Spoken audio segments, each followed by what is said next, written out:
Good evening, Larry, and welcome to the show. Hey, thanks, Jason. I'm so stoked to be with you here today. Yeah, and I'm thrilled to be with you tonight. We're recording this tonight. And for the audience, just to let you know, this is another episode of Talking to Cool People with Jason Frizzell After Dark, which means that here on the East Coast, where I am, here in Brooklyn tonight, it is 9:20, and we've got some alcohol. So, Larry, before you even introduce who you are, what are you drinking on the episode tonight? Well, I just cracked in a brand new bottle of it. You know, it's Tuesday night, right? Taco Tuesday. Taco Tuesday. I love it. So tequila, baby. Oh, I love it. What kind of tequila? I've got Herradura Ultra Añejo. So I like the clear stuff, the agave, the good stuff. Kind of Nice. an issue on the bottle. So I just cracked it open, poured it, and when you give the thing, I will clink with you, baby. Yeah, well, we're going to do that right now once I just share with the audience really quick what I'm drinking. I'm drinking Akashi Japanese whiskey. It's delicious. It's very smooth. I'm drinking it neat. And as I was telling Larry before we started recording, all of our decent glasses are in the dishwasher, so I'm drinking out of a coffee mug. It's not a full coffee mug, by the way. That would make for a really bad episode, but it's a nice little, maybe like a 2-finger splash in here, and I'm sure we'll do a couple refills as we go along. So the other thing I want to point out for those who are listening is that Larry and I are looking at each other right now via virtual meeting. He's got a shirt that says Trejo's Tacos, like Danny Trejo from Machete and from Breaking Bad, and your shirt is really fucking cool. Hecho in Los Angeles, where I am. Exactly. So with that, Larry, let's kick it off. So let's clink first. Cheers. Cheers to you, man. Let's have a quick drink, and here we go. Mm-hmm. So Larry, let's kick it off. Yeah. First things first. By the way, no salt, just neat. Oh, I love it. That's great. So first things first, let's kick off with an introduction. And I believe you're being joined by another special guest tonight. So introduce yourself, where you are in the world, and whatever you'd like to share. And then I'd love if you'd introduce a special guest that's with you as well. Sure. I'm Larry Kay here in Los Angeles. And I create and produce media about dogs. So I perform, I write books, and have this very popular Facebook page called Positively Woof with 2 million fans. And our mascot is my little pooch here named Spider. He's a 6-year-old Australian cattle dog. I met him 4.5 years ago on a movie set. I make videos with shelter dogs to help them get adopted. And on this particular day, we were making this 4th of July film, and the shelter brought out 12 dogs. And we began this process of trick training and making this 4th of July film. Well, there was this one dog who was especially rough, this Australian cattle dog that they had named Spider. And you could barely touch this guy. I mean, he had a history, been adopted, given up, and, could have been a death row dog. But fortunately, the shelter, Pet Orphans of Southern California, here in Van Nuys, not far from my house, they pulled him off a death row. Wow. And so in the finished film, Spider was the dog who didn't get adopted because all he could do was sit for, a couple of seconds. And fortunately, we were able to get that on tape in the 4th of July film. While the other dogs, they could sit and pose and do a few tricks. So naturally, they got adopted right away. Because what I'm about is the single biggest reason homeless dogs don't get adopted is lack of training. Yeah. I love to flip it around. It's like, well, what if we train them like movie dogs? What if inside of every homeless dog, there's this undiscovered movie star?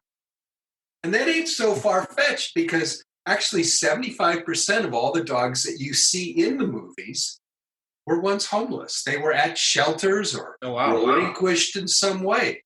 They weren't purebred. For every Lassie, there are 3 Benjis. Sure. Yeah, very cool. So welcome, Larry. Welcome, Spider. So if we hear barking, that's because we have a guest who only communicates via barks. So you may hear Spider talking to us tonight, which will be fantastic. Spider, I'm looking at Spider on the Zoom meeting, or I'm seeing he's a cutie. So I'm glad you guys could join us tonight.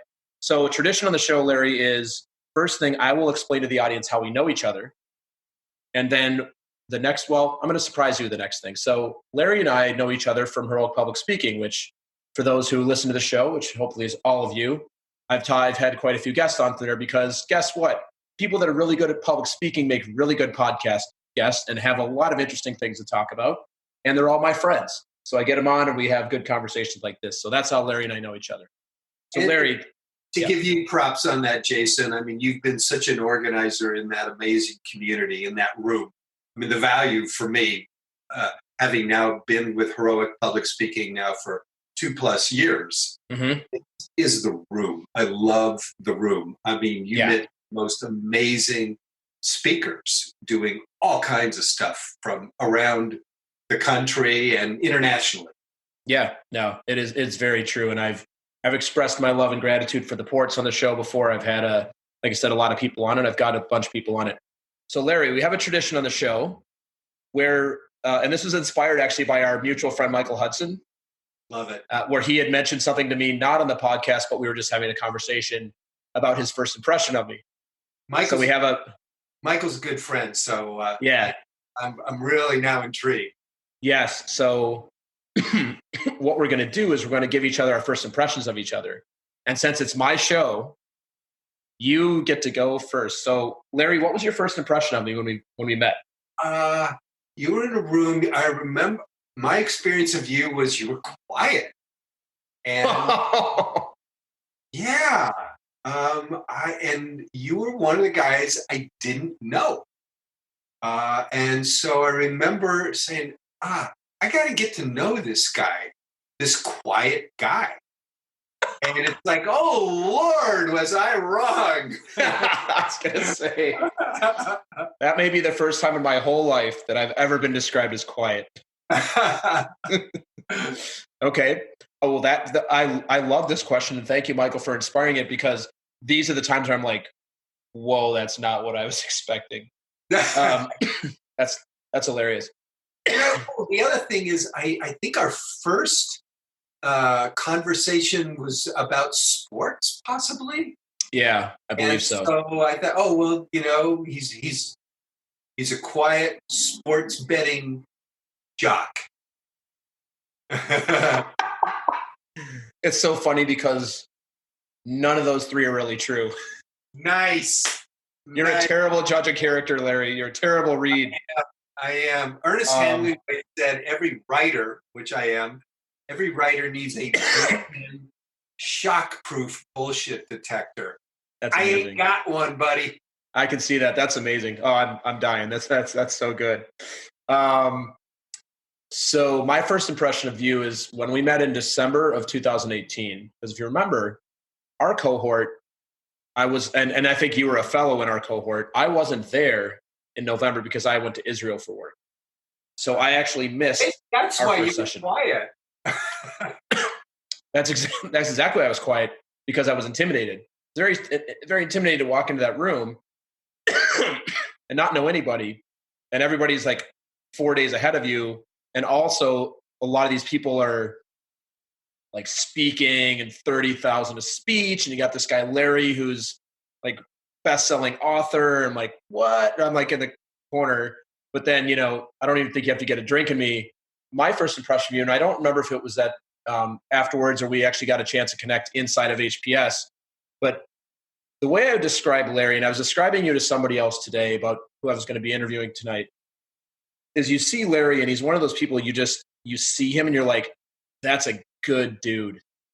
And then when you actually get to know Larry, he's even better than you'd ever expect. Like I would honestly, you have one of the biggest hearts of anybody I've ever met. Like everything about you exudes. You're like you're like an all heart person. And I'm working on heart. I'm good on the brain, but I'm more of a brain person than a heart person. I'm, working on more of the balance, but you're just the guy who comes from the heart. Everything you do feels heartfelt. The kind of work you do when you're speaking, which we'll provide links at the end of the show. Like there's videos of Larry speaking. You're just a real heart guy, which I I love. So like, you're one of those people, like, you meet him, you're like, yeah, Larry's a great dude. He's an amazing guy, great speaker, does great work in the world. It just comes from the heart almost all the time. Thank you. Thank you. All right. So enough of the flattery. Now we're going to pick on each other for the next hour because that's too much feelings and emotions. Let's remove that. So Larry, are you ready to have a fun conversation? Amen. And drink some tequila. All right. First question for you, Larry. What's something that you nerd out about? Oh man, besides dogs, baseball. Yeah, I totally nerd out about baseball. So I'm a San Francisco Giants fan living in Los Angeles. All right. Now here's where it gets interesting. I grew up a Los Angeles Dodgers fan living in Los Angeles, hating the Giants, and could never imagine in my lifetime that I'd be a Giants fan. But I lived in the San Francisco Bay Area for many years. And through that, I had a very close friend, Lester, may he rest in peace. And he was a season ticket holder, and he used to take me to games. And in that trip to and from the game and during the game, it just became a bonding experience. And through that, I became a fan. And then when Steve passed in February 2001, no, February 2002, I just felt this hole in my heart and have always remained connected to Steve through baseball. So I totally geek out on baseball, San Francisco Giants.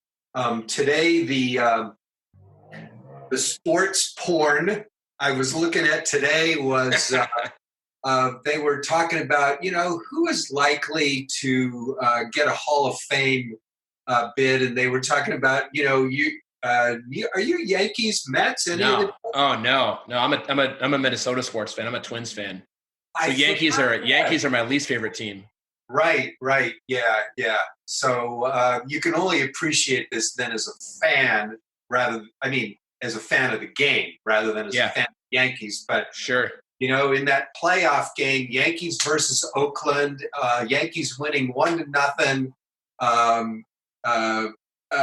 and a big screaming double was hit.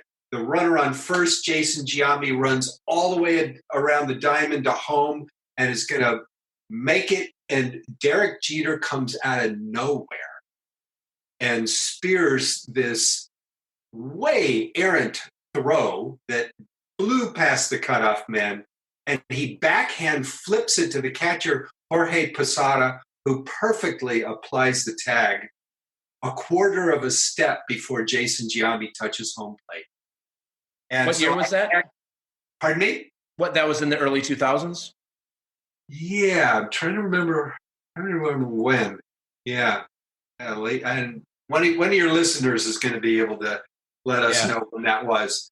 But as they were considering Jeter for the Hall of Fame, that play flashed into my mind. And then I read down in the article, and they start talking about the play. They call it They call it the flip because Jeter flipped. The ball back. It's an amazing play. Just Google Jeter flip. and we'll do it. Get a video. It's amazing. Yeah, it's good timing because I just saw that Jeter got elected to the Hall of Fame, like one vote away from unanimously, which is almost unheard of. Wow. No, that I didn't know. Yeah, it was today actually. Him and Larry Walker. So this was before the vote was announced then. Okay, you just broken news to me here. Thank you for letting me know. Larry Walker's in too? Larry Walker, yeah. Glad to hear that. Colorado Rockies. That's what Colorado Rockies. That's right. Yeah, that's what I geek out on baseball. What about you? Sports-wise, I'm NFL guy. NFL, Minnesota Vikings. You guys went into the playoffs, and what counts for you is they didn't get farther than Green Bay. No, well, Green Bay was a number 2 seed, and so they got a bye. So the Vikings actually won in overtime against the Saints, an incredible game. Then they got blown out by the 49ers. Yeah. 27-10, but it was ugly. Like they couldn't get anything going. So sports wise, I nerd out on football, and I specifically nerd out on fantasy football. So I play in 3 leagues. I run a league, and then I play in 2 other leagues with my buddies, and then I do daily fantasy sports on FanDuel, or I run a yearly daily fantasy sports league for NFL. So that's my thing. I grew up loving baseball, and I played baseball, and I love baseball, but I don't love it that much anymore. Like I don't watch regular season baseball anymore. It's just not that interesting to me. So, so my first impression of you as a jock maybe couldn't be further in the truth from some respects, but maybe we got into a sports conversation. We did. I mean, yeah. You probably said Minnesota at some point. Yeah, I mean, I'm a jock in that I played tennis in high school. Like I played hockey every day after school. I was really good. I was really good at baseball. Like I was a jock in high school, and then like I'm a good athlete. Yeah, but it's not like I'm a jock now. Right. Got it. I wish. Yeah, I love sports. I was a swimmer in high school, and my nickname was Stone. And it wasn't because, I smoked any hooch. Yeah. Because I was slow. And sunk like a rock, sunk like a stone. I sank like a stone. That's funny. I was a sprinter, man. They put me in the 400 freestyle once, and I came in last, probably about 399 yards. All right. Well, enough with this. Enough of the swimming, then, right? You said, okay, I'm probably done with this. Right, Larry. What's something that's inside of your comfort zone that might be outside of somebody else's? And I'm going to caveat this because I'm not going to give you the layup of public speaking because that's just too obvious. So what's something else? Or spending all day with dogs. I mean, I think some people like that, but some people that would be really scary for them. So what's something besides those 2 things? Well, the layup for me, Jason, is dogs, and the other maybe more challenging layup, and I don't know if we want to get into this now, is I've been very active in a men's organization since 2003 called the Mankind Project. Mm-hmm. And what a layup for me is sitting in circle with other men and discussing our lives and trying to support and mentor and better one another and help each of us live our lives on mission while clearing away the crap that I put in the way of, that I get in my own way of, from being able to be that guy. Wow, that sounds cool. Is that a national organization? Yeah, they've been around since 1985, mankindproject.org. And I've been doing a variety of stuff there, a number of their trainings and staffed and so forth. In fact, this coming Saturday, it's now Taco Tuesday. Coming Saturday, I'm hosting a Los Angeles-wide leadership meeting in my home. We're going to be having the meeting in my studio. I've turned my garage into a video studio, into a training video studio. And they asked me if we could meet in my studio. So very cool, Larry.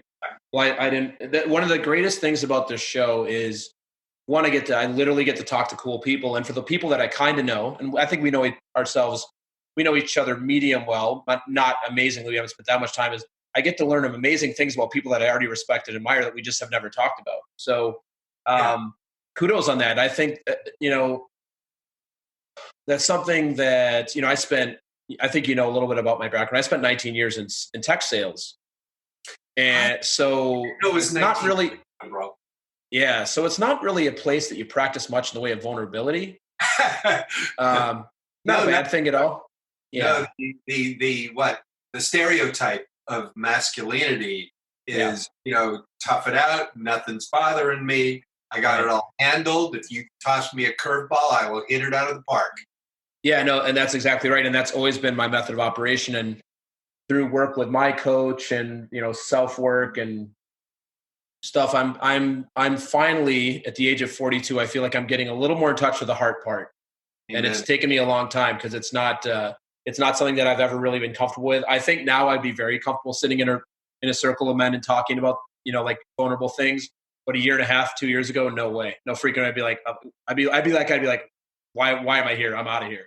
Like, this feelings don't matter. Your feelings don't matter. Just go do the stuff and take care of business. Well, you acknowledged me, at the beginning for your first impression of me was the hard stuff. Yeah. And that some of that comes from nature and other of it comes from nurture, meaning this organization being able to sit in circle with other men and sometimes women as well. Yeah. And to be able to, express authentically and really become literate around that and trust that by talking about this stuff in a safe way, I'm not going to die. Yeah. Yeah. And actually, what I think is actually really cool about the time that we're living in here in 2020 is it's time, and it's okay for guys to be more vulnerable and to share their feelings and to be more authentic and not have to or feel the need to bottle it all up, and you actually get to express yourself. I'm going to go out on a limb here and say that one of the causes or synergies of male dysfunction right now, and that includes mass murder, is that kind of isolation and ultimately fear of being able to talk about the scary stuff. Yeah. And what's a shame is that connection is so easy, powerful, and life-changing, and potentially society-changing. So love hearing what you're saying, about moving from tech sales to being able to, say, from a year and a half ago, being able to open up and articulate your experiences and even emotions. Yeah. Yeah. Well, thank you for that. And now we're going to flip that question for you. And so the question for you, Larry, is what's something that is outside of your comfort zone that might be inside of somebody else's? And while you're thinking about your answer, I'm going to pour myself another little drink here. Thank you for that question. Yes. Well, the first, thank you. I just took a sip. The first thing, the immediate hit that came up for me that's outside of my comfort zone is having a television series about what I do with dogs. Now, currently, my partners on my Dog Tricks book, Chris and Suhei Parandi, and I are actually pitching such a television series that includes performing with dogs, because they're the America's favorite stunt dog performers. I mean, they live in a 43-foot RV with 13 formerly homeless dogs, rescued dogs, touring the country, performing around the country. And so we're making the show about what they do and what I do with homeless dogs, which is teaching them dog tricks to get adopted. So we're combining those two platforms to really make a very special series. I'm very excited about it. And by the way, Jason, this is news now. You're making news here on your show. Excellent. Because this is the first time that I've spoken about it other than in a completely confidential, sign the non-disclosure agreement kind of setting. Thank you, Larry. I appreciate that. You're welcome. You're welcome. You got a scoop, baby. I got a scoop. So what's scary to me is having a television series. And for other people, what's in their wheelhouse is they're TV professionals. Right. And sometimes I will hold them on pedestals. Like, wow, they've got the magic. They got it all figured out. and whatever they say must be the truth, is gospel, is the correct way to do it. And all I have to do is get out of my way and follow their rules. Yeah. Now, the danger for me in that is I lose my sense of self and the whole reason that they would come to me, because I have my own way of expressing in the world. Yeah. And so it's an interesting dance between finding out what the market wants, what the experts want, and listening to their advice, but only in a good way. As we learn in heroic public speaking, ask for specific coaching, ask for specific rehearsal notes. Just don't say, hey, here I am, critique me. Right. Ask for a maximum of 3 specific things. Yeah. Which isn't a methodology that most people are comfortable with in giving feedback. They're like, and then they'll also give you in feedback, they'll give you a ton of their own opinions. Amen. Which isn't always that helpful, because my opinion is just literally my opinion. And the person who next door might think it's the greatest thing ever, and I might think it's crap. So if you listen to people's opinions versus, hey, Larry, I thought, and what Larry's referring to, I'll just expand upon this, is, hey, I'm doing this television show. I'd love your feedback. I'd like to understand, did you feel connected to me on the screen? Were the shots conducive and made you feel the thing? And then I can say to you, hey, Larry, I really felt like you were connecting to me via the screen, versus, yeah, I really liked it. And, there was it's just not that useful. So I've actually taken that into my work when I ask for feedback about things, of really asking for specific feedback, and it makes a world of difference because it's actionable. You can actually go do something with it. Yes. Yeah. Really well said. Really well said. Yeah. That's been a game changer for me, learning that rehearsal rule. At HPS, we get this 7-stage rehearsal process, that takes you, all the way from just raw idea, raw words on a page to finished performance. Yeah. And I just love the iterative process. I love that it's not just memorizing a script and delivering it better, but it's memorizing a script and being able to communicate it with audiences and receive the kind of feedback that you just described, and to be able to integrate that in a good way that's authentic to me, as well as that's connecting with you, the audience. Yeah, very cool. Love that. Very cool. Yeah, well, thanks for sharing that, and best of luck in the pitches. And I hope that I will be seeing you in the small screen soon. Thank you, bro. And I know that I've seen some of the clients that you worked with, and I'm talking about your 4-legged clients on the big screen. I don't know specifically who they are, but I know they're out there. So thank you for all the work you do. And I'm also, as we will probably talk about, I'm also a dog lover. We have a dog, and I grew up with a lot of dogs, and I think the work you do with all that is really amazing. And I love that. My next question for you, Larry, is you are a speaker. And by the way, if we'll add this to the show notes, but Larry, when he speaks, generally you speak with Spider. So it's an integrated speech. So what I want to ask you about speaking specifically is, I'm going to give you 5 minutes, and I have the power to give you 5 minutes, and you get to deliver a speech to the world. What would you give your speech on, and why? Well, currently, that the platform that I'm about, and my big idea right now, is called Dog Tricks Save Lives. That dog tricks aren't just frills for our amusement, for our entertainment, but that they actually, for homeless dogs, make the difference between life and death sometime. Mm-hmm. Millions of dogs in shelters, and only 20% of them make it out in some cases. Yeah. The single biggest reason that homeless dogs don't get adopted is lack of training. Well, I love taking a problem and flipping it around and saying, well, if this is the worst thing in the world, what if it's the best thing in the world?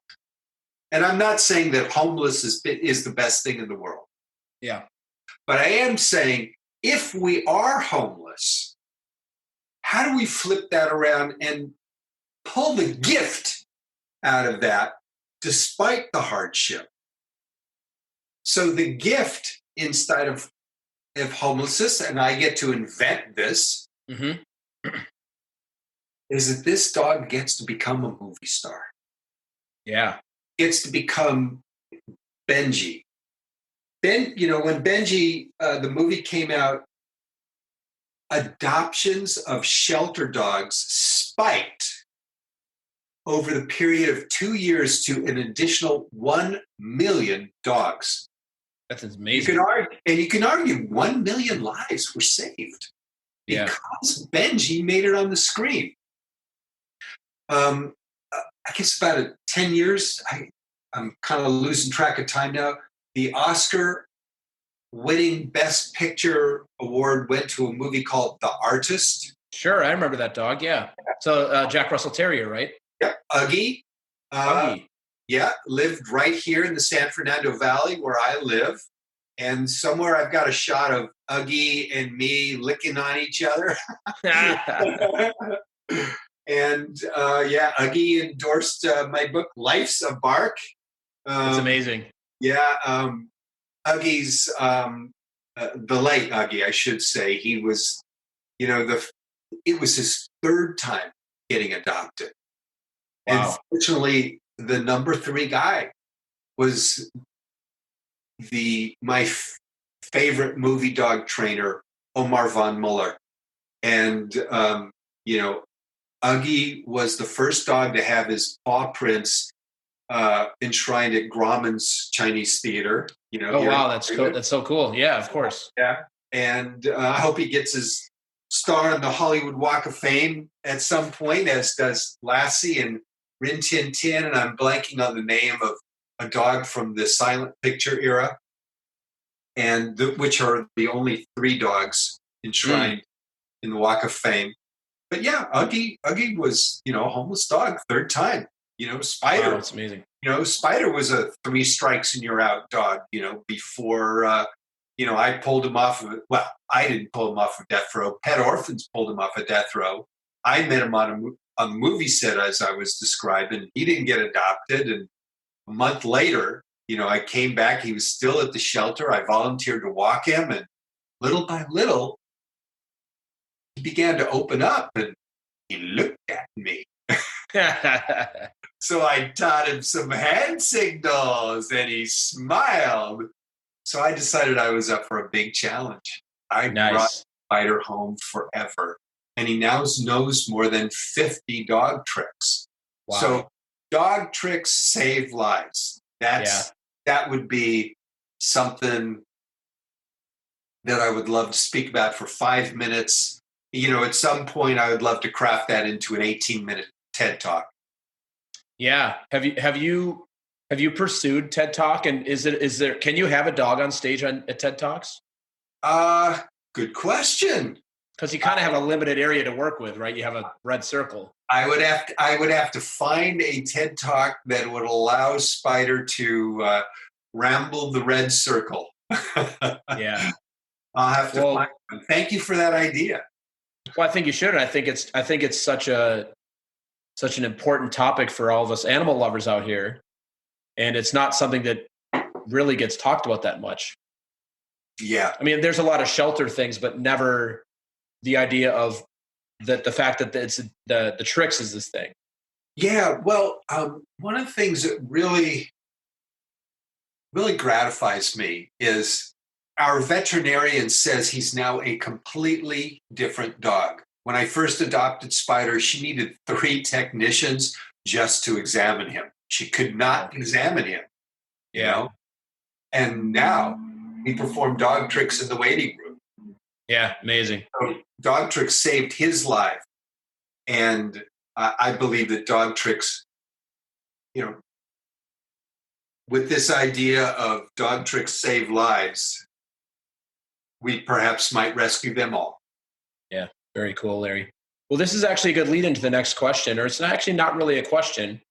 This is the part of the show where I like to have the audience hear from you, really your journey to what's led you here today. And I don't necessarily mean Taco Tuesday here in 2020, but just generally, what's led you to what you're up to today. And you're welcome to share anything you'd like here. Thank you. Starting some, where you were born, your height and your weight when you were born, about your elementary school, your junior high, your college. No, like really, Larry, anything you'd like to share with us that you think would be interesting for the audience? Oh, thanks, man. I discovered in college as an undergraduate, which was at Berkeley in the Bay Area, that I was really into community development, social change even. Gee, surprise, social change, Berkeley. Yeah, really, yeah. Yeah, and the thing that really lit me up then was public policy, not what I do today. Yeah. And the public policy that I really got intrigued was communications, media. I saw the power that it had to be able to change minds, create community. So the piece that really got a hold of me in those years in college was, and I took a lot of American history classes. I got to design my own major in college. Oh, cool. Yeah. And I was taking history and cultural anthropology and rhetoric and public speaking. And yeah, I was on the debate team and linguistics and I mean, all kinds of stuff with words that I can see are the basis for my having evolved into being a writer and being a producer. So I got really interested in this idea of, is social change, does it happen through our institutions or does it happen in our culture or both?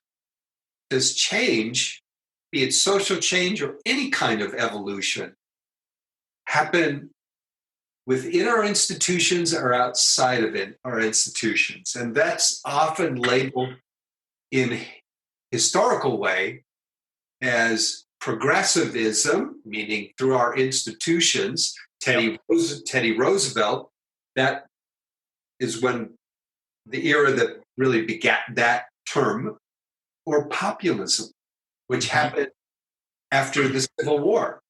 And right now in our society and in our cultures, we are facing that same question of populism, progressivism, pro-social, beneficial social change versus what I would call shadowy social change. In this case, the rise of some more pernicious forces. Yeah. That emanate not from our institutions, but from you probably didn't expect that I was going to go there, Jason. That's fantastic. I love it. So I got really intrigued with that idea, and community communications as a vehicle for community development. That really intrigued me. So, but I realized, even though I had these great ideas and these wonderful policies and so forth, I couldn't create anything that was worthy of anybody's attention. And as our colleague and even mentor, Neen James, says, attention pays. She has this great book, Attention Pays. So I realized that if I was going to be doing community video, I couldn't produce my way out of a paper bag. So after I went to Berkeley, I ended up going to junior college to learn television production. I went in Oakland to Laney Junior College and learned television production. And then I ended up going to grad school in Syracuse at the Newhouse School. Mm-hmm. And there, things took a really pretty radical turn. I got bit by the production bug. I loved making stuff. I was a graduate teaching assistant, and I love the process of organizing the crews as a graduate teaching assistant to make these studio productions, live TV that went out on cable in real time, that were exactly 28 minutes and 40 seconds every time. And I just love that model. And I did that for 3 years. And then moved to New York and ended up producing and teaching and writing and directing and editing. And little by little, started to find a spark in my own voice. And then my then wife and I moved back to California, back to the San Francisco Bay Area, where I was able to further discover my voice in children's media. Children's media, like PBS type material, like that sort of children's media? Like literally PBS.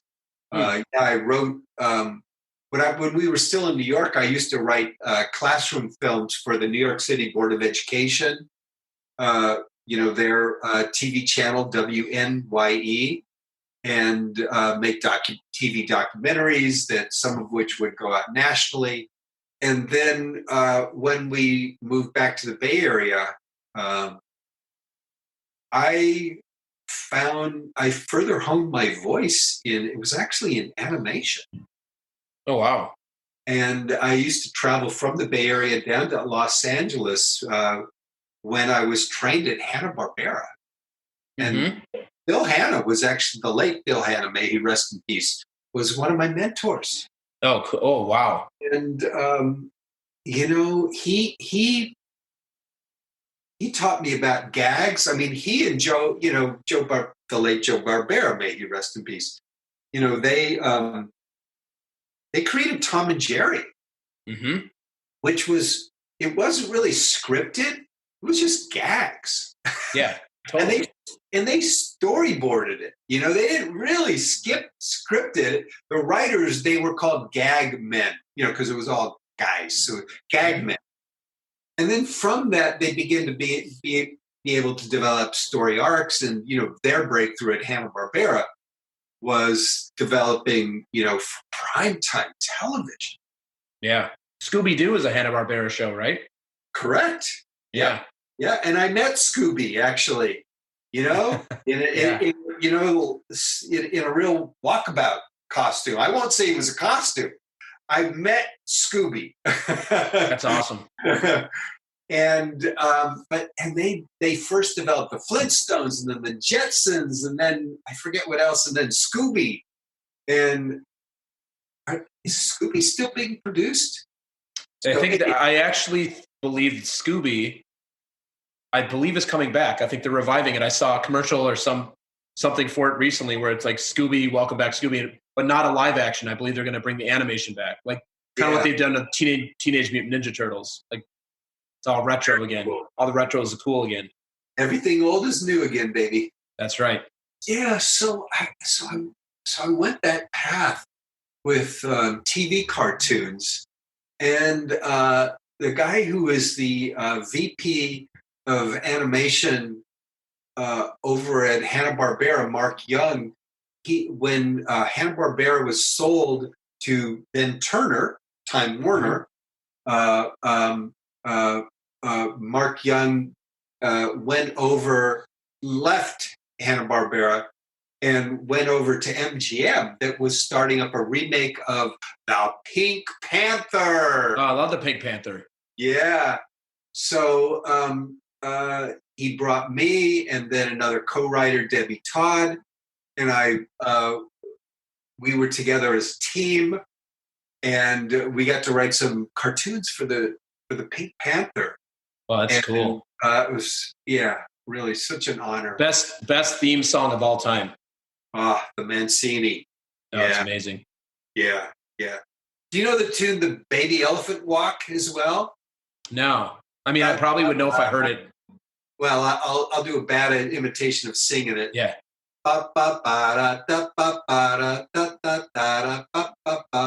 It's It sounds familiar.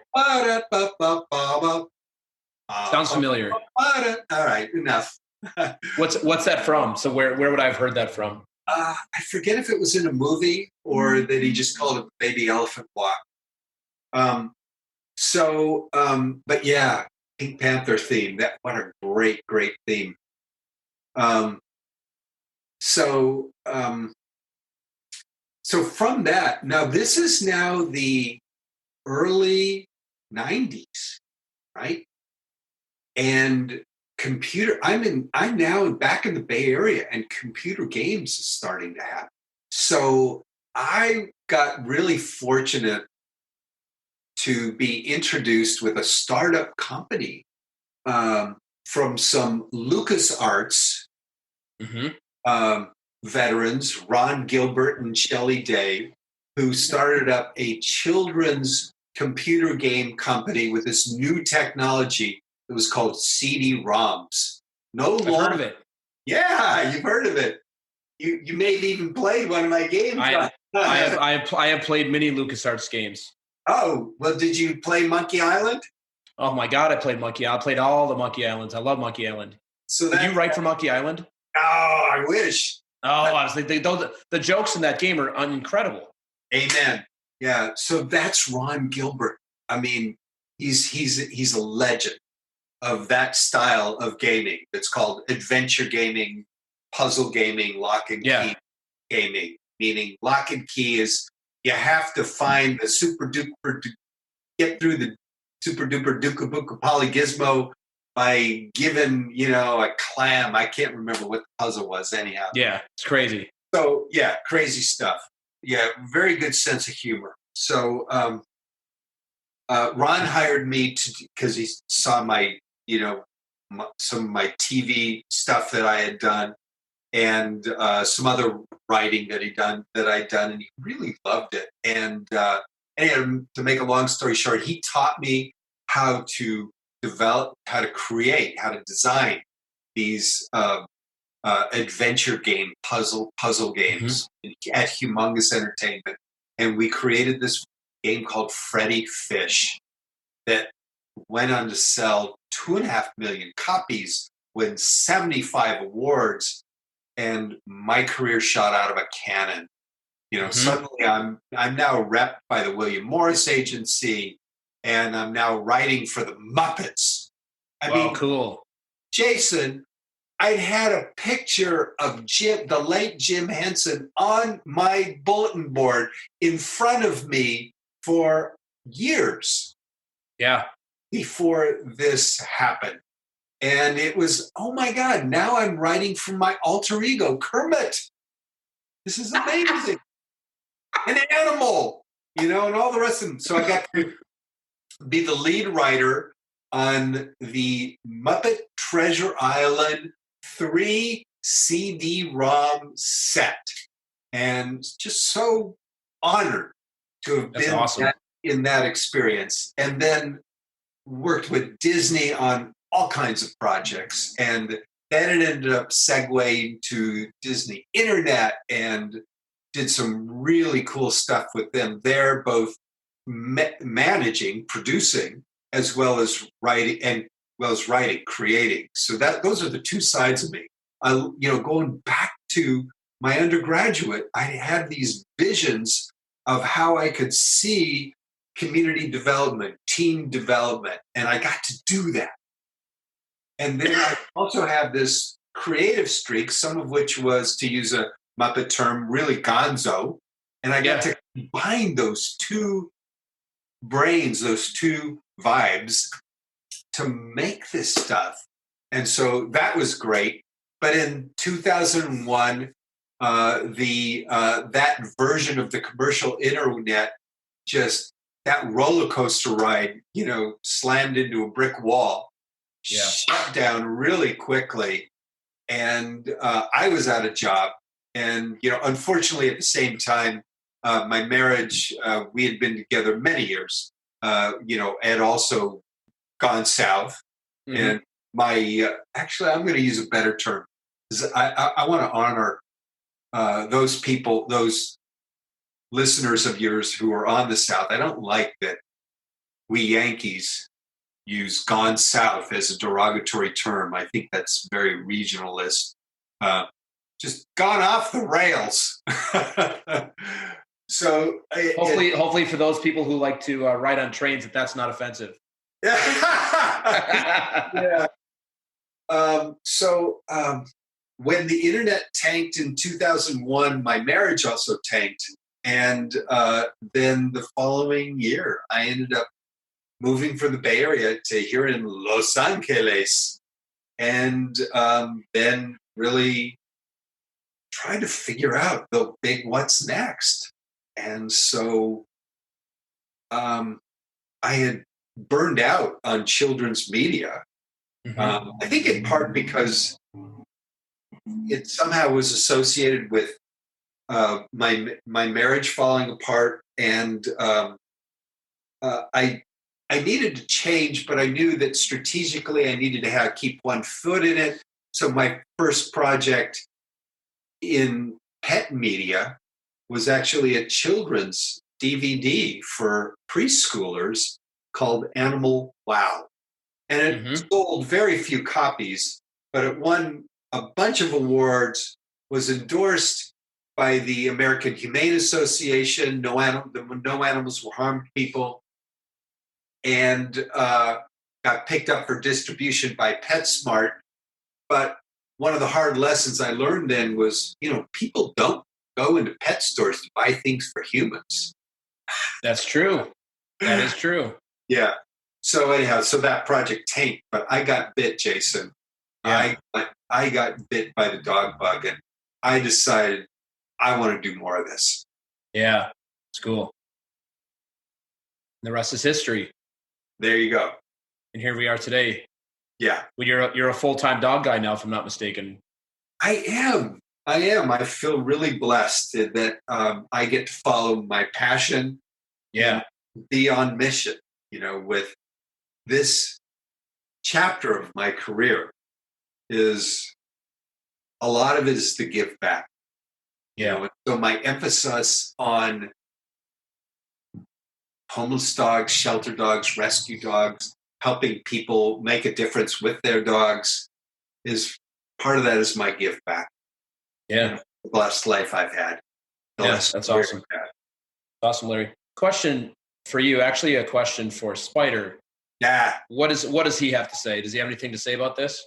He is so freaking mellow right now. I think I might have to, if I'm going to have any chance of getting him into this convo, I might have to rile him up a bit.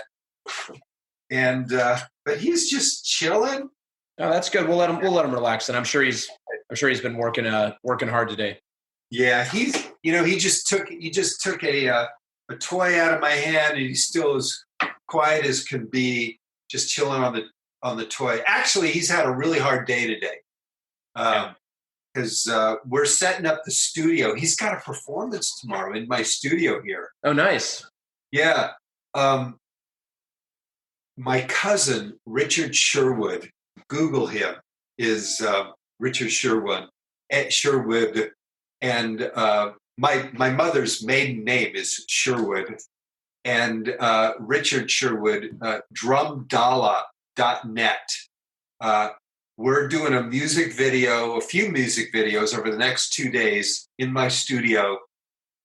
He's an amazing drummer. He creates this whole wall of drums, and it's going to be cool. Here tomorrow. And the next 2 days in my studio, we're going to be doing some music videos. Spider's going to be in one, so we're going to do a thing. It's going to be a lot of fun. Very cool. So wrapping up on this section. Yeah, I do have one question for you regarding Spider, and we can talk more about Spider a little bit later. But what it just crossed my mind, and since it's my show, I'm just going to improv it and throw this out to you. What's your go-to trick with Spider? Like if you were going to impress a girl or impress a girl, you're going to some pitch or something where you're like, I got to break out Spider and I's go-to move to help people go, wow. What's the move that Spider does? Well, first of all, so that my girlfriend Jen doesn't get insulted, it will be to impress a pitch. Yeah, it will be to impress a pitch. It would never. Yes, of course. Larry is very happy with you, Jen. He's madly in love with you. Yes. Amen, brother. Yeah, that was my mistake for bringing it up. It's nothing to do with you. So the pitch. All good. So actually, I will have a pitch here week after next. A pretty well-known reality television production company is coming here because they're interested in the project that my partners Chris and Suhaib Parandi and I are putting together, and we're gonna spend an hour in my studio next week, I believe. And the trick I would impress them with is Spider's favorite tricks, and he's got two. One is the big ball. You know, a big exercise ball. Spider will just jump on it with his forepaws, his front paws, and he will roll it around the studio all over the place. That's amazing. He's even invented his own trick. He will hop from the big ball onto the handlebar of a toy shopping cart. What? You know, crazy. Oh, man. And he'll just trolley that across the studio. So that is one of his two favorite tricks, and that's obviously always a crowd pleaser. Oh, yeah. That's amazing. But I perform, we start off with that, but he often, when we will run out to perform and we run right for the big ball, he has done this in live performances more times than I can tell you. He will leap right over the big ball and then just go start greeting the audience. Well, yeah, that's where the pets are. So Amen. Right. Yeah. Smart man. Yeah. Smart dog, I should say. Yeah. So his other favorite trick is, it's called footsies. And I will stand with, my legs spread apart, and he knows that as the signal to get between my legs and put his paws up on top of each of my shoes. And then from there, I walk forward. We go in circles. We do this little dance together. We're going to do this in Richard Sherwood's. We're going to probably do each of those tricks in Richard Sherwood's music videos. Yeah. Very cool. Well, I'm looking forward to seeing videos of that and maybe seeing it live someday. That's right super on. Cool. Super cool, Larry. New York, baby. Yes. So you've been talking. I've had you talking quite a bit. And so this is the part of the show where I get to get on the hot seat and you get to ask me anything you would like to hear about from me. We'll keep it fairly brief. Well, maybe it'll be me, so it won't be that brief. But like Larry, what would you like to ask me about? And while you're asking me, this also gives you a chance to refill your tequila if you need some.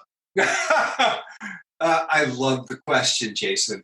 Wow, what a unique question. It's a live Jason AMA. Why are you doing this show? What feeds you about doing the show?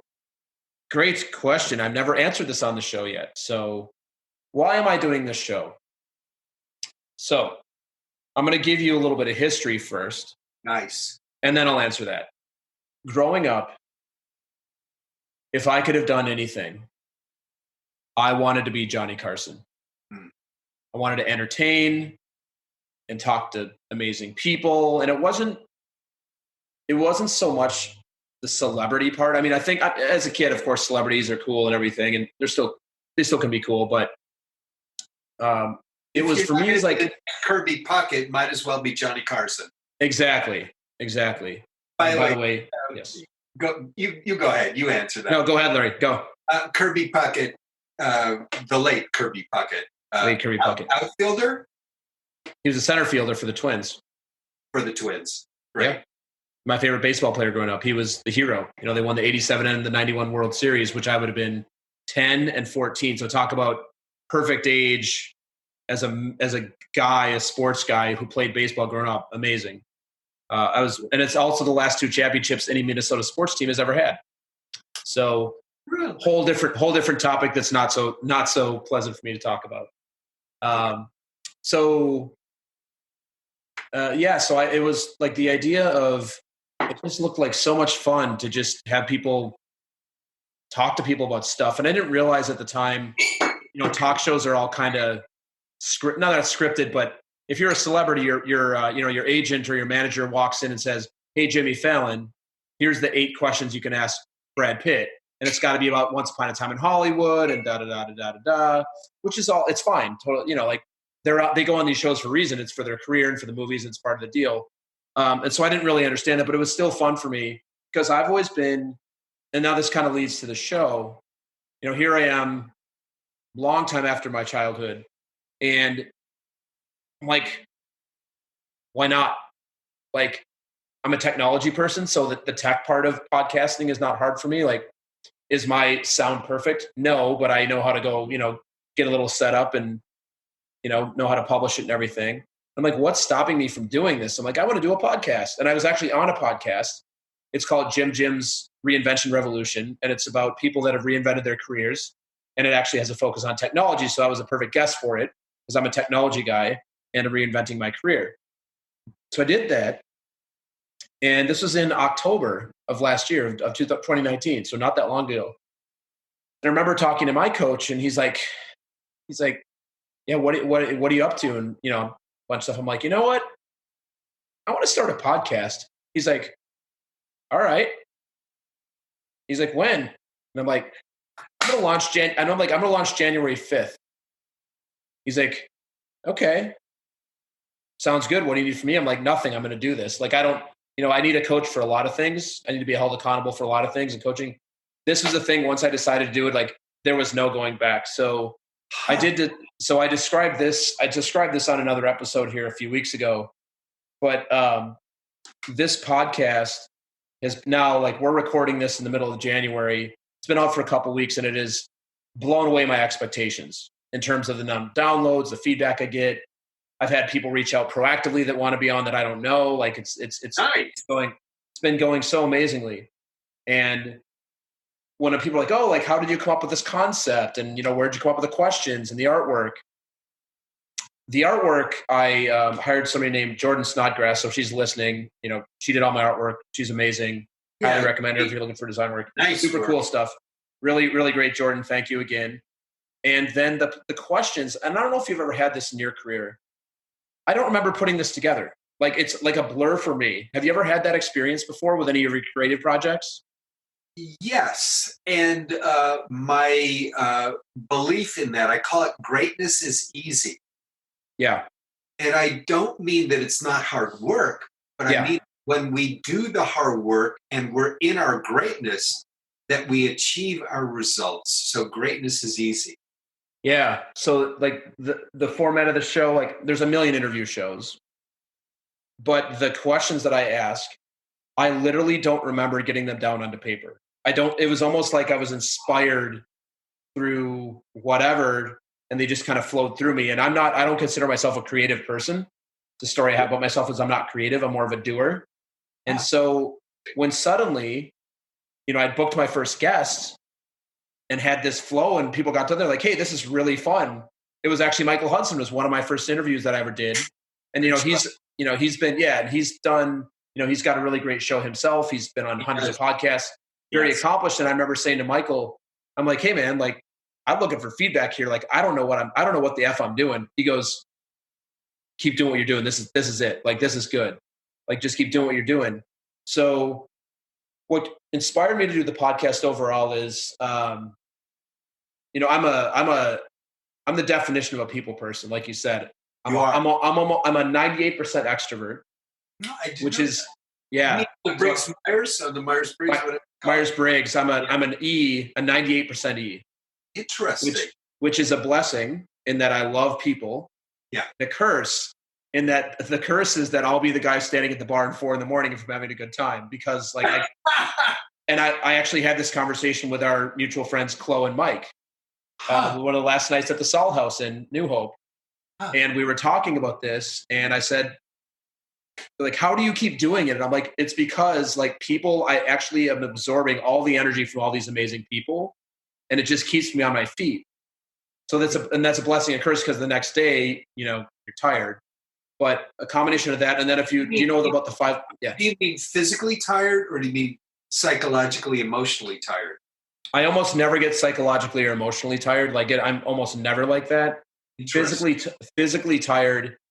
I'm physically tired, obviously I get tired. We all get tired, but if I'm with somebody that I enjoy being with, I get so much of their energy that it keeps me on my feet, keeps me going. Like I can hang for almost forever.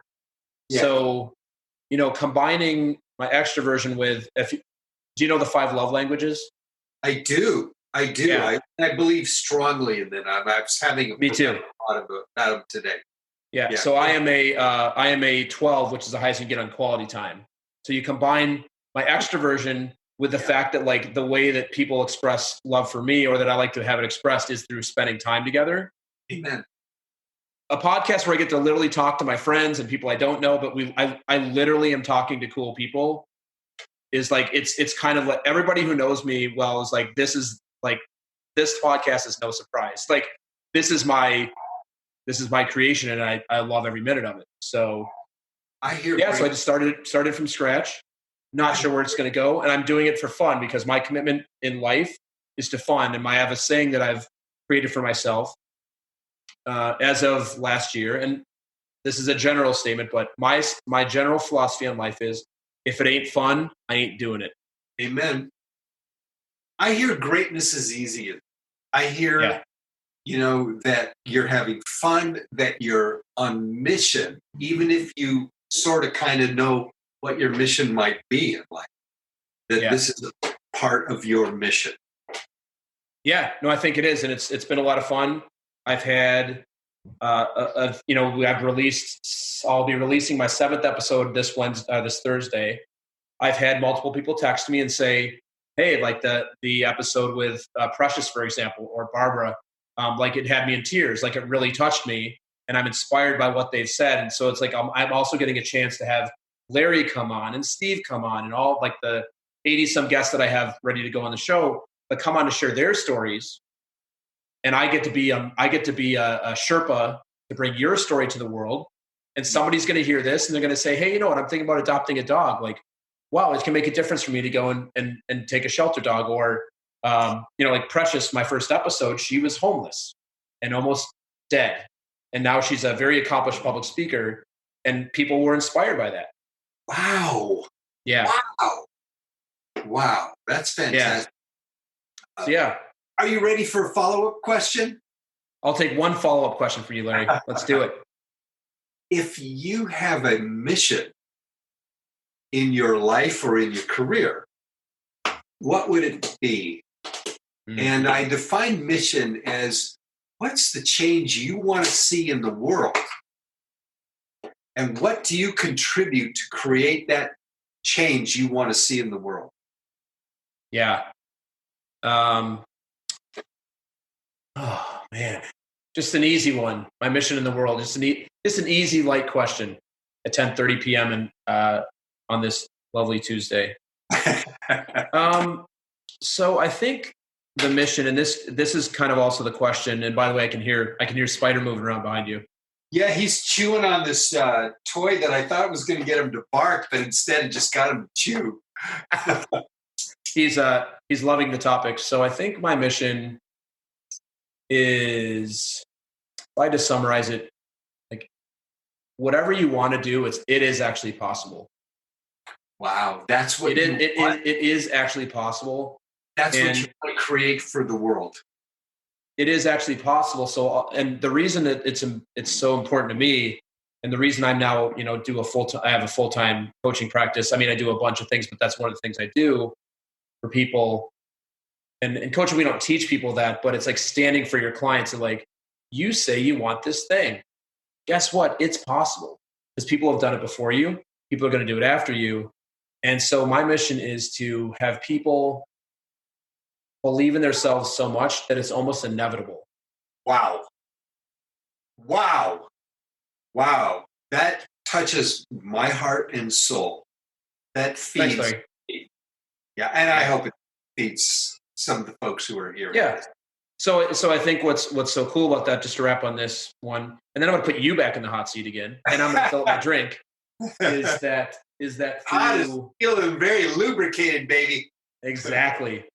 So the fact that I get to meet with amazing clients and do coaching work with them around what they want to create in the world, coupled with this podcast and getting to share a little bit of me and a lot of my guests with the world, equals a very like people-centered way to do it. And like I said, I was in sales, so that's a people-centered business, but you don't go deep in the relationship generally. I mean, yeah, you can, of course, if you have clients you become friends with and you become their partners, but we get to have a vulnerable, honest conversation about our actual inside. When I'm with clients, we get to have an honest, human to human relationship about the good, the bad, and the ugly. So I'm very fortunate that I have actually been able to make this career transition and now get to do, and this podcast is not part of my business. It's something I do right now for fun and for fulfillment. I don't call it quite a hobby because it's a little more serious for me than a hobby. Like I'm going to do 100 episodes. I'm going to do 100 episodes this year. I'm going to publish 100 episodes this year. Bravo. Yeah. Bravo. But I would not call that a small hobby. No, 100 episodes is not a hobby, man. Yeah. But so yeah, thank you for the question. So I guess that would be my thing for the audience. I don't mean to denigrate hobby. Yeah. If it is a hobby, it is the world-class hobby of hobbies. I mean, this is like model train building a whole village hobby. Right. Exactly. Well, thank you for that question, Larry. I've never shared that on here. So that's, I hope the audience gets something out of that. And what's also fun about this is on each episode that I do, when people ask me a question, the audience gets to know a little bit more about me each time as well. So yeah, well, you're an interesting cat. And as folks get to know you, I'm sure they will tune in even more and more. Thanks, buddy. I appreciate that. All right. Enough with these feelings and vulnerability. I'm kidding. I'm actually going to ask you. You saw what I did there. Uh-oh. Larry's getting to me. All right. So back to you. I've got a few more questions for you if you have a little more time for us. Of course I do. And there's no baseball game on because it's January. So you're good. What are you passionate about? Wow. Well, first I want to talk about passion. Mm-hmm. There was a great article. I can't remember. It was in either it was in Inc. magazine online or Entrepreneur online. But it said, "Oh, passion is overrated. What you really need is purpose." Yeah. Right. So, all right, fair enough. But I got to thinking, it's like I'm a creative. I'm a professional creator. That's my job, is to create. And when I'm best at creating is when I come to creating with my passion, right? Now, passion is inherently wild. There's something inside the ego, in my judgment, and inside the id, that is primal. So when I read this article about, it's purpose, not passion, it got my hackles up. And I go, whoa, it's you are not going to take my passion away from me.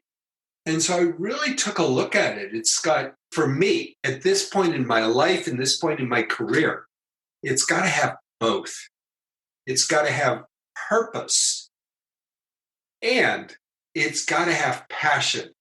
Meaning, I've got to be excited about getting up in the morning to do stuff. That's one description of passion. Another description of passion for me is that there is some, I call it wildness. Mm-hmm. One project that I'm developed that I don't have the time to develop, but am developing nonetheless, is about the wildness in creativity, which I call wild creativity. And it's something that I'm developing. I'll develop it more next year in 2021. And let's take a look at dogs. There's the domesticated dog, and there's the wild wolf. So in wild creativity, I look at both. That part that is domesticated, meaning organized, and wild, meaning individual, singular. And to be able to create from that something that will please me and please you, meaning sync with an audience. That's really important to me. So passion and purpose. I do have a mission statement. And as we mentioned earlier in the podcast, I participate in this men's organization called the Mankind Project that helps men mentor men. I have a mission statement that I've evolved over the years that I've been in that. And that is my mission. That is my purpose. The change I want to see and how I contribute it are the two essentials of creating a mission statement in this construct. The change I want to see and how I participate in it. So my mission statement currently is I empower a creative world of abundant mastery by serving with ease and playing well with you. Love it. That's my mission. Love it. Notice, Jason, there's no dogs in there. There is no dogs in there. That's right. I serve, I create, I empower. I am in a place of ease, which to me, I've just talked before about greatness is easy. Yeah. And it essentially, it's a place of flow. Yep. When we're in our greatness, man, we are on fire. We flow. Stuff comes easy. You know, like Derek Jeter, we flip that ball to Jorge Posada. He applies the tag because he's in the flow. Yeah. That's awesome, Larry. That's awesome. Well, you are naturally a very, very purpose-driven and passionate person. Like spending time with you in IRL, as the young ones say, in real life, you naturally exude a lot of passion. And what I'm realizing now is it's the purpose that you have that you exude that. You're somebody that you're like a very purpose-driven person. And so I like that like passion. And I've actually seen references to that article as well. The passion, it's like passion without purpose equals like you don't have a what for. And your what or maybe your what for is actually not a positive thing. Like, well, I just want to make more money. I just want to be a title. I just want this versus like, what's your actual what for behind it? And if it's a powerful what for, combine the two. Well, and listen, I respect people who are that way. Sure. Because I'm fortunate that I made it over. And, you know, frankly, I was born into a comfortable situation. I'm privileged just frankly by being white. Yeah. And so by being in that place, you know, it gets me a step closer to pursuing my purpose. So to be purpose driven is not easy. Yeah. Right? It takes having as Abraham Maslow, the psychologist, said, our homeostatic needs being met, our survival needs being met, our social needs being met, our being, our just fundamental being needs being met. And now we can pursue our ego needs and our self-actualization needs where we create something for the world. So I get that if I'm, you know, on an auto assembly line in Flint, Michigan, in Detroit, Michigan, or wherever they make automobiles still in the United States of America, Fremont, California, it's going to be tough for me to meet those needs on the assembly lines. And so I've got to find a way to, you know, meet my needs elsewhere in my life. Now I've got a bifurcated life. Anyhow, I'm getting off the rails, and that's tequila speaking. That happens. Well, that's perfect, and that's what tequila does. But thank you for sharing. Thank you for sharing all that. So you shared with us tonight. You've done a lot, right? You've had a really great career. You've had multiple careers. Yeah. I call it zigzagging your way to success. You know, it's interesting. I interview a lot of people for this show, and almost everybody has had a zigzag career. I haven't had anybody who's been like, well, there is one person, our mutual good friend Steve Drum, but he was in the military. But even then, when you listen to the episode, which comes out in 2 days here at the end of January, even he took a run at being a Navy SEAL the first time and didn't make it. Oh, I didn't know that. I can't wait to hear. You'll hear the story, and then he had to go back again. But even for but he's military, so it's a little bit different when you actually have to commit to something. But most everybody else, like Michael Hudson, Barbara Churchill, a lot of mutual friends, like almost nobody was like, yeah, I got out of college and then I did this thing, and then 25 years later, I was still doing this thing and really successful. So right. I think that's a very normal thing because I think as you get older, you self-actualize on what's your actual purpose for being here. And for most of us, I know for me, like I had, just a little bit more about me back to your question. Like I like sales. I like working in sales. I worked with really great people. I worked at cool companies.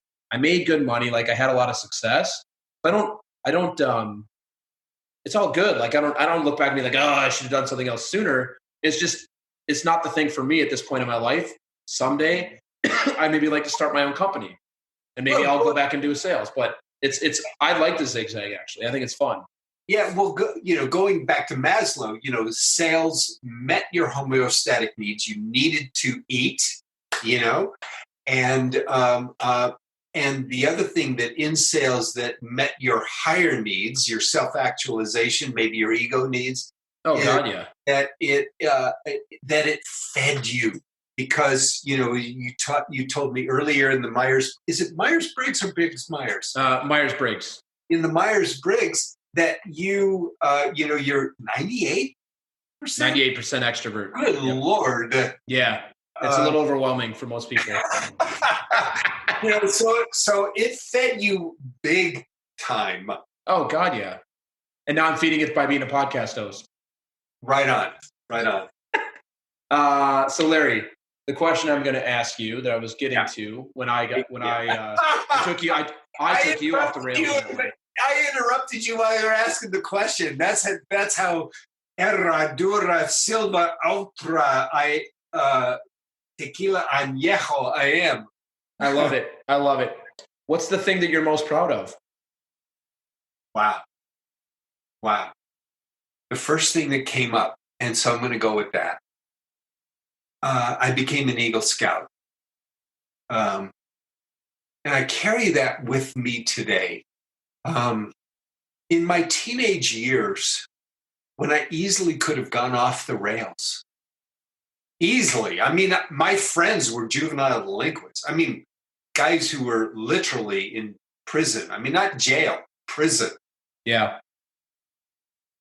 My father, he guided me into a really cool Boy Scout troop. He and I, we were in a crappy Boy Scout troop. And he thought, well, I don't want him hanging around these juvenile delinquents. So he got me into this really cool Boy Scout troop where the Scoutmaster his nickname was Mr. Gizmo. His real name, his birth name was Richard Getzlaff. He was born in Ohio. May he rest in peace. And his nickname that he got in the service in World War II was Mr. Gizmo. Now, he was an interesting cat. He was a Marine in World War II. Mm-hmm. Professionally, he was a photographer and graphic designer. So he's an artist and he was a soldier. Combine those two. The soldier has accountability, has obedience, get in line. It's about the team more than about me. There's no I in team. The artist is wild creativity that we talked about before. Yeah. Combine those two for a kid like me to be in the presence of that mentor. was transformative. Yeah. And yet, while I was a teenager, I did not know that I was being transformed because it happened imperceptibly, bit by bit, where these initially seemingly impossible high expectations suddenly became just the way we do things. I meet them every week. We had a motto in our troop. We do a good turn twice every day. Mm-hmm. You know, the Scout slogan is do a good turn daily. Our slogan was do a good turn twice every day. Overachievers. Oh, my shadow is imperfection, you know, that I must perfect, and it's overworking. Yeah. So anyhow, I became an Eagle Scout, and I don't believe it would have happened without him. And I have had a number of people remark to me, what a good leader I am. Mm-hmm. And when I was younger, I kind of shrugged it off as oh, doesn't everybody do that?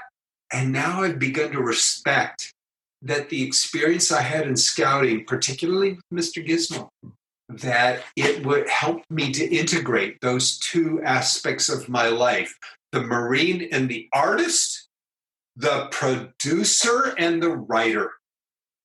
Nice. The doer and the art. The doing and the art. Yeah. Right. The creator and the actualizer. Yeah. Yeah. Cool, Larry. So so that's the prep. That's the thing. Nice. That's amazing. That was very unexpected. I learned something else fascinating about you. I had no idea. Thanks, so wrapping up here, we've got a couple more questions for you, and I think this one you'll be okay with. Is this lightning round, or are we expounding here? No, we're doing whatever you'd like. We're good. We're not on network television. This is a Netflix show. We can have it be as long as we want. This is not we're not going on commercial break. We don't have to fit anything in. We're not at 28 minutes and 40 seconds exactly. We're not at 28 minutes and 40 seconds. Okay. If Netflix would like to pick this up, or a network television show would like to pick this up, then we can talk about that. But right now, it's my show, and I can do whatever the F I want. So right. And by the way, 2840 is PBS. 22 something is commercial television. Oh, like sitcom, like sitcom stuff. Yeah. So, question for you about a little bit vulnerable, but that's okay. I think you've had enough tequila now where this should be okay with you. And plus, I'm emotionally literate from my work in the Mankind Project. Exactly, the Mankind Project. Exactly. So, what's something that you were afraid might actually be true about you? Yeah, well, that's too personal, Jason. I'm not going to talk about that. What's something I fear that might be true about me? Yeah. What's something you were afraid might actually be true about you? Something I'm afraid is, well, one of my negative conversations or one of my unanswerable sentences is, or unanswerable questions is, when am I going to get there? And well, if I think about that question, when am I going to get there? That always puts me in the future of it. And in the future, in that construct for me, that's about doing more than about being in this moment with you in this moment. So it's more about doing for something like the future is more important than the now, right? Yeah. So when am I going to get there? My fear in that is that I'm not going to get there. Well, dude, check it out. I'm not going to get there because the there is always going to be someplace that's out of reach. Right. Right? If I keep that question intact, I'm never going to get there, because if I'm always asking the question, I'm never going to get there, right? And you'll never be perfect. Right? I don't know if you're a fan of calculus, but not at all. No. I hate math. Calculus is about regression and never about getting there, but always about, in some aspect, about reducing those margins that aren't quite there. to getting there. And you're never going to reduce it because you're always going to be able to take a finer and finer razor blade and split what's next, what's left, until you get there, and you're never going to get there.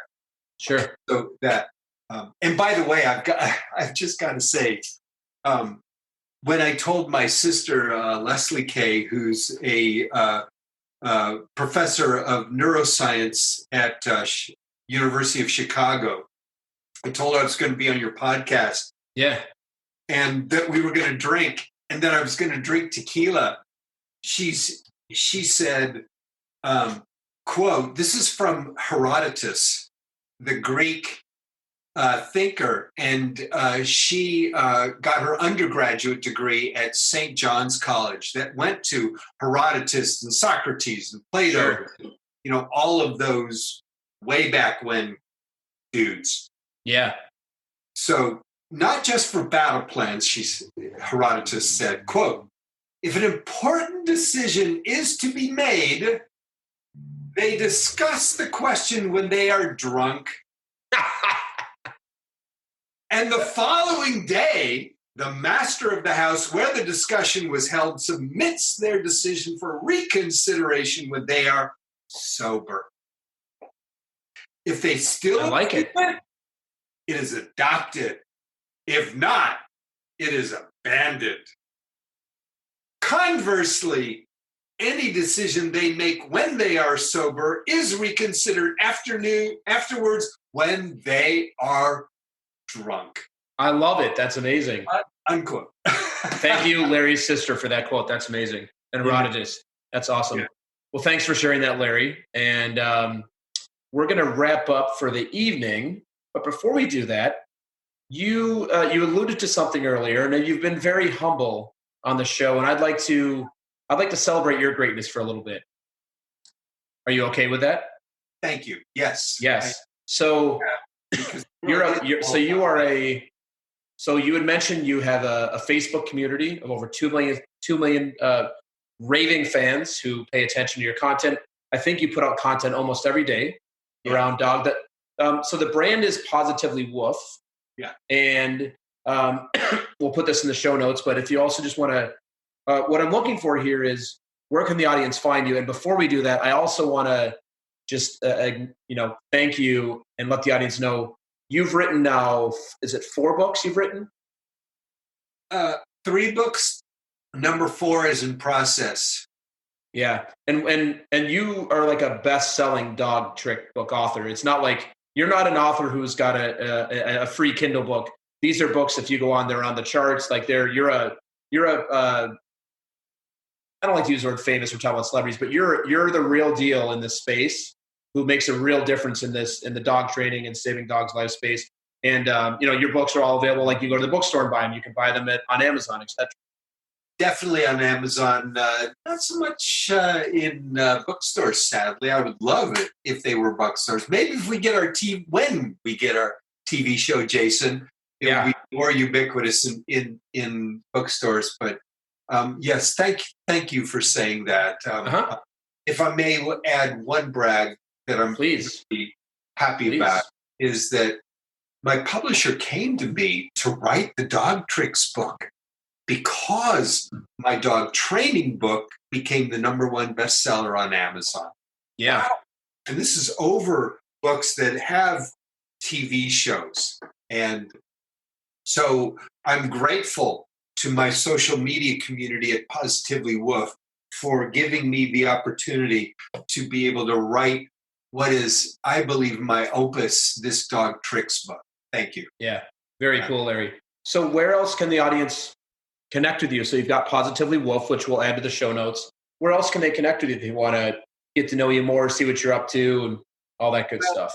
Well, the simple thing is at Positively Woof. I mean, from there, all paths will lead out to all the, hopefully to you, cool things that we're involved in. And I'm excited that in 2020, we're evolving Positively Woof into an innovation incubator. Oh, just that phrase excites the hell out of me and just that's cool. Lights up my passion and my purpose. Yeah, very cool, Larry. And the other thing I just want to mention is Larry is also a very accomplished speaker. So I know that I think I've saw on social media that you speak at like pet conventions and any other stages that you're going to be on here in the next year or so that people can maybe see you on? Man. At the end of February 2020, Spider doesn't get to go with me. I'm going to Mexico City. I'm going to be at a international conference on animal behavior, CICA, CICA Congreso.com.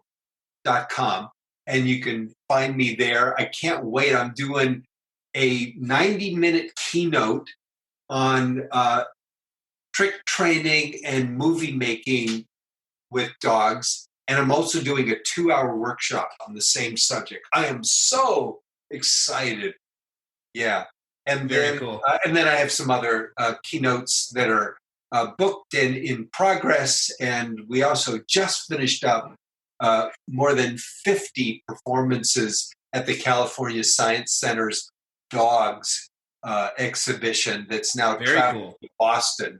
Yeah, there's going to be there, I think, in April. Yeah. That's very cool. Very cool, Larry. Well, I want to congratulate you on all the amazing stuff that you're up to, the speaking, the books. I also want to congratulate Spider, who I believe is there near you. He is literally underneath my foot, chewing on the same chew toy. Exactly. His last gave it to him. Yeah, Spider, we know you're listening. Congratulations to all you're up to as well, and being the attraction that people actually want to see. Let's be clear. Amen. People show up for Spider, right? And they're like, I guess this Larry guy's okay, but Spider, we're here for Spider. The late 1930s comic W.C. Fields. Anybody who hates dogs and kids can't be all bad. So I've worked with both dogs and kids. That's awesome. So I also want to thank you for your friendship, for being a mentor to me. For all the work that you do, and I can't wait to continue to see what you do with your things. Thanks for having some drinks together tonight. It's been a lot of fun. And as the last tradition I have on the show, yes, I'd love if you would leave me selfishly and everybody listening with words of wisdom. And I've got a caveat for you: the words of wisdom need to fit on a Post-it note. They got to be short and sweet. So, Larry, what do you want to leave us with tonight? I'm going to go with greatness is easy. Greatness is easy. If you're in your passion and purpose, you can't help but be great. Oh, there it is. Greatness is easy. So if you stay in your passion, if you stay in your purpose, and you do the hard work, you're going to be great. That's it, Larry. I love that. Well, thank you again for being on. Yeah. It's been a real pleasure. And I will talk to you soon. You bet. Thanks. Thanks for listening to another episode of Talking to Cool People with me, Jason Frizzell. Enjoyed today's episode? Please tell your friends, give us a shout out and a follow on Facebook and Instagram, and take a moment to leave us a review on iTunes. If something from this episode has piqued your interest and you'd like to connect about it, please email us at podcast@jasonfrizzell.com. We love hearing from our listeners.